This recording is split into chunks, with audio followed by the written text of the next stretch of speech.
Part 1.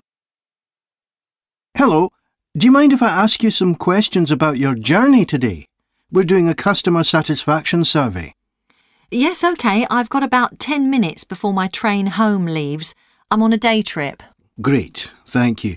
So, first of all, could you tell me your name? It's Sophie Bird. Thank you. And would you mind telling me what you do? I'm a journalist. Oh, really? That must be interesting. Yes, it is. So, was the reason for your visit here today work? Actually, it's my day off. I came here to do some shopping. Oh, right. But I do sometimes come here for work. OK. Now, I'd like to ask some questions about your journey today, if that's OK. Yes, no problem. Right. So, can you tell me which station you're travelling back to? Stormforth, where I live. Can I just check the spelling? Staunfirth?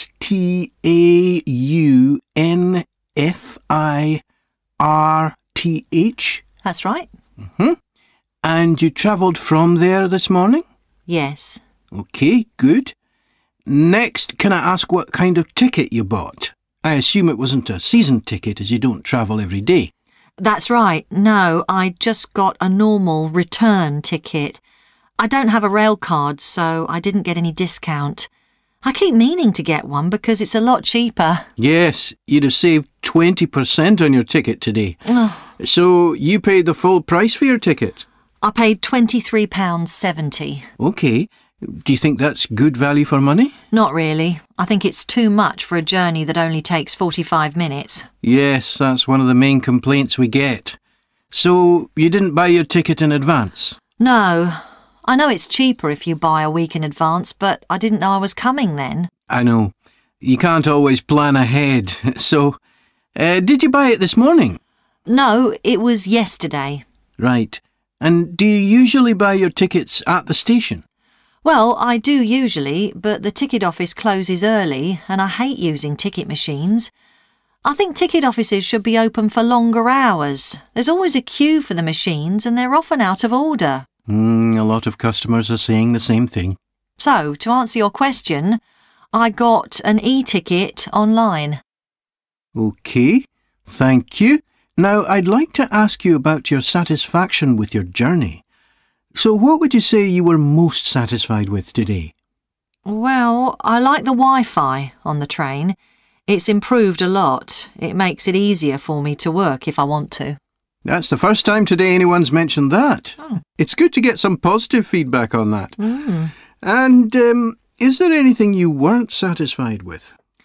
Well, normally the trains run on time and are pretty reliable, but today there was a delay. The train was about 15 minutes behind schedule. OK, I'll put that down. Now, I'd also like to ask about the facilities at the station. You've probably noticed that the whole station's been upgraded. What are you most satisfied with? I think the best thing is that they've improved the amount of information about train times, etc. that's given to passengers. It's much clearer. Before, there was only one board and I couldn't always see it properly, which was frustrating. That's good. And is there anything you're not satisfied with? Let's see. I think things have generally improved a lot. The trains are much more modern and I like the new cafe. But one thing is that there aren't enough places to sit down, especially on the platforms. OK. So I'll put seating down, shall I, as the thing you're least satisfied with? Yes, OK. Can I ask your opinion about some of the other facilities? We'd like feedback on whether people are satisfied, dissatisfied, or neither satisfied nor dissatisfied. OK. What about the parking at the station? Well, to be honest, I don't really have an opinion, as I never use it. So neither satisfied nor dissatisfied for that, then? Yes, I suppose so. OK, and what about the... Part 2. As chair of the Town Council Subcommittee on Park Facilities, I'd like to bring you up to date on some of the changes that have been made recently to the Croft Valley Park. So if you could just take a look at the map I handed out, let's begin with a general overview. So, the basic arrangement of the park hasn't changed. It still has 2 gates, north and south, and a lake in the middle. The cafe continues to serve an assortment of drinks and snacks, and is still in the same place, looking out over the lake and next to the old museum. We're hoping to change the location of the toilets and bring them nearer to the centre of the park, as they're a bit out of the way at present, near the adventure playground, in the corner of your map. The formal gardens have been replanted and should be at their best in a month or 2. They used to be behind the old museum, but we've now used the space near the south gate, between the park boundary and the path that goes past the lake towards the old museum. We have a new outdoor gym for adults and children, which is already proving very popular. It's by the glass houses, just to the right of the path from the south gate. You have to look for it, as it's a bit hidden in the trees. One very successful introduction has been our skateboard ramp. It's in constant use during the evenings and holidays.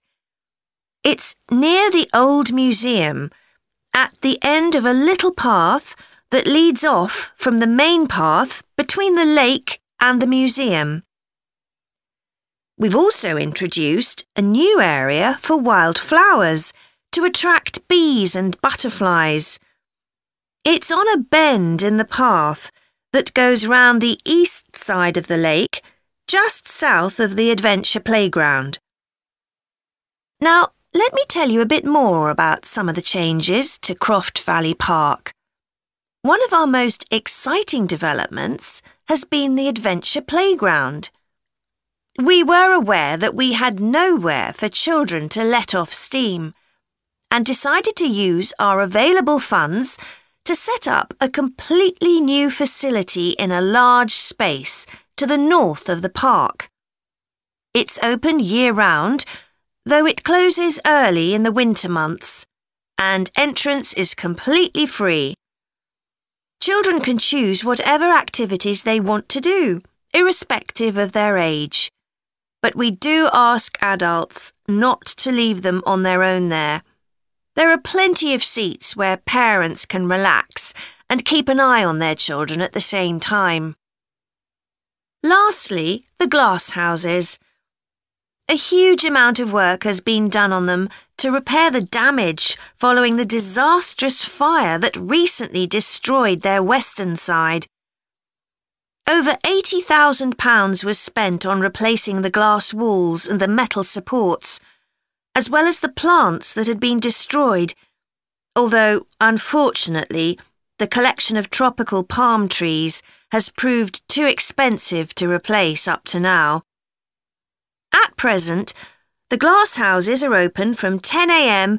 to 3 p.m. Mondays to Thursdays, and it's hoped to extend this to the weekends soon.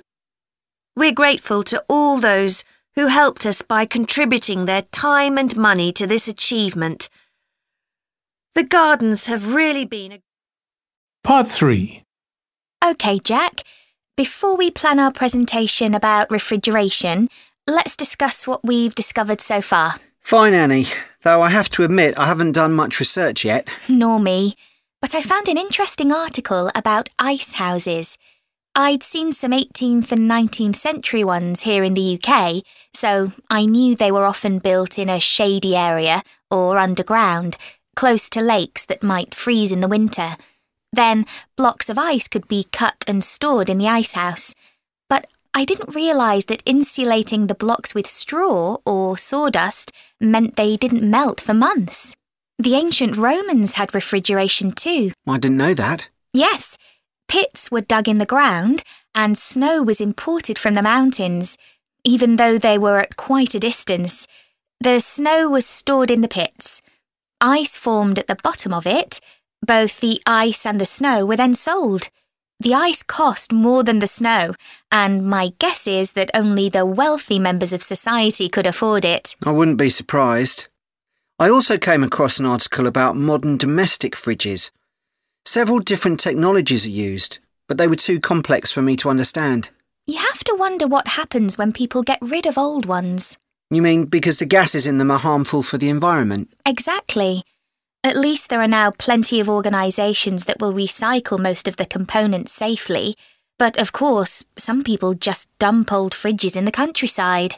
It's hard to see how they can be stopped, unfortunately. In the UK, we get rid of 3 million a year altogether.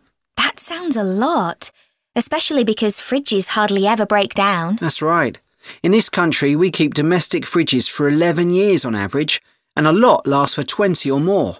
So if you divide the cost by the number of years you can use a fridge, they're not expensive, compared with some household appliances. True.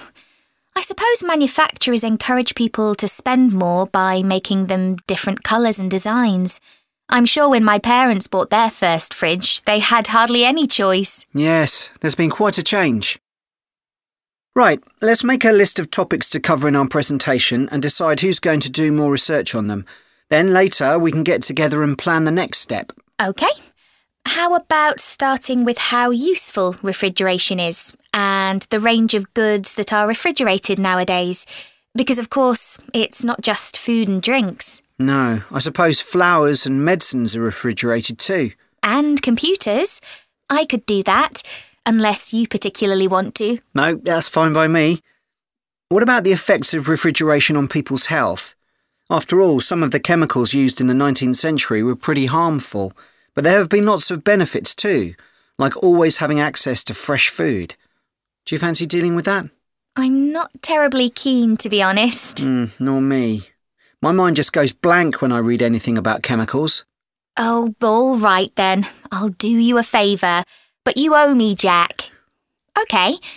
What about the effects on food producers? Like farmers in poorer countries being able to export their produce to developed countries. Something for you, maybe? I don't mind. It should be quite interesting. I think we should also look at how refrigeration has helped whole cities. Like Las Vegas, which couldn't exist without refrigeration because it's in the middle of a desert. Right. I had a quick look at an economics book in the library that's got a chapter about this sort of thing. I could give you the title if you want to do this section. Not particularly, to be honest. I find economics books pretty heavy going as a rule. OK, leave it to me then. Thanks. Then there's transport and the difference that refrigerated trucks have made. I wouldn't mind having a go at that. Don't forget trains too. I read something about milk and butter being transported in refrigerated railroad cars in the USA right back in the 1840s. I hadn't thought of trains. Thanks. Shall we have a separate section on domestic fridges? After all, they're something everyone's familiar with. What about splitting it into two? You could investigate 19th and 20th century fridges, and I'll concentrate on what's available these days, and how manufacturers differentiate their products from those of their competitors. OK, that'd suit me. Part 4. Hi everyone. In this session, I'll be presenting my research about the social history of Britain during the Industrial Revolution. I particularly looked at how ordinary lives were affected by changes that happened at that time. This was a time that saw the beginning of a new phenomenon, consumerism, where buying and selling goods became a major part of ordinary people's lives. In fact, it was in the 19th century that the quantity and quality of people's possessions was used as an indication of the wealth of the country. Before this, the vast majority of people had very few possessions, but all that was changed by the Industrial Revolution. This was the era from the mid-18th to the late 19th century, when improvements in how goods were made, as well as in technology, triggered massive social changes that transformed life for just about everybody in several key areas. First, let's look at manufacturing. When it comes to manufacturing, we tend to think of the Industrial Revolution in images of steam engines and coal. And it's true that the Industrial Revolution couldn't have taken place at all if it weren't for these new sources of power. They marked an important shift away from the traditional watermills and windmills that had dominated before this. The most advanced industry for much of the 19th century was textiles. This meant that fashionable fabrics and lace and ribbons were made available to everyone. Before the Industrial Revolution, most people made goods to sell in small workshops, often in their own homes. But enormous new machines were now being created that could produce the goods faster and on a larger scale, and these required a lot more space. So large factories were built, replacing the workshops and forcing workers to travel to work. In fact, large numbers of people migrated from villages into towns as a result. As well as manufacturing, there were new technologies in transport, contributing to the growth of consumerism. The horse-drawn stagecoaches and carts of the 18th century, which carried very few people and goods and travelled slowly along poorly surfaced roads, were gradually replaced by the numerous canals that were constructed. These were particularly important for the transportation of goods. The canals gradually fell out of use, though, as railways were developed, becoming the main way of moving goods and people from one end of the country to the other. And the goods they moved weren't just coal, iron, clothes, and so on.